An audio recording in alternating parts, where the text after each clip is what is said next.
So should you have talk over music when you're not talking up a ramp during a song at a wedding or a live event? Hi, it's Bill.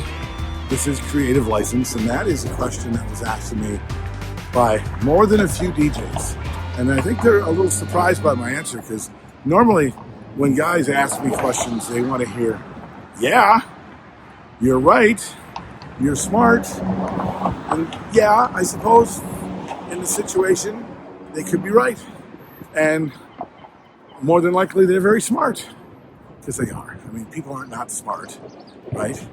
But I have a different take on that. Hi, it's Bill.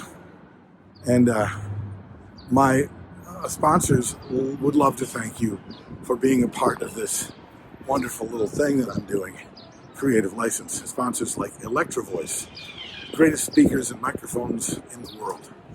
Promo only, a wonderful music subscription service for DJs and professionals.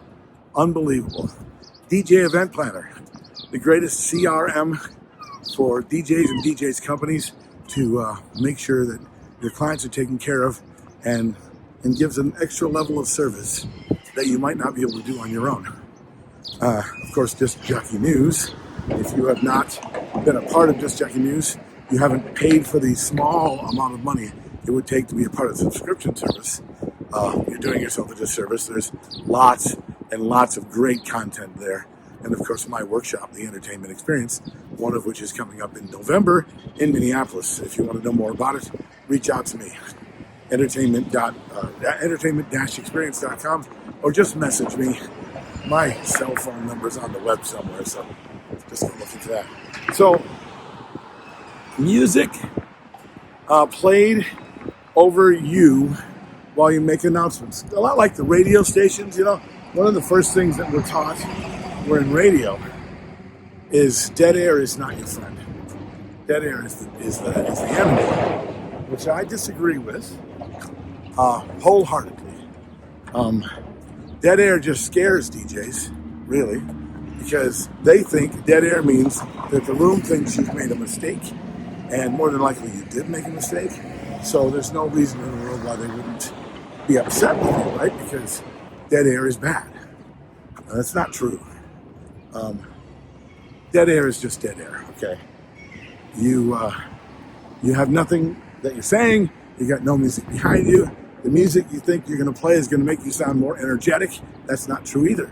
What happens usually, especially in a mobile or live situation, if you want to be heard, if what you're saying matters, if the client needs to hear the information and you're playing music over it, you're pretty much saying that there's no reason for them to listen, right?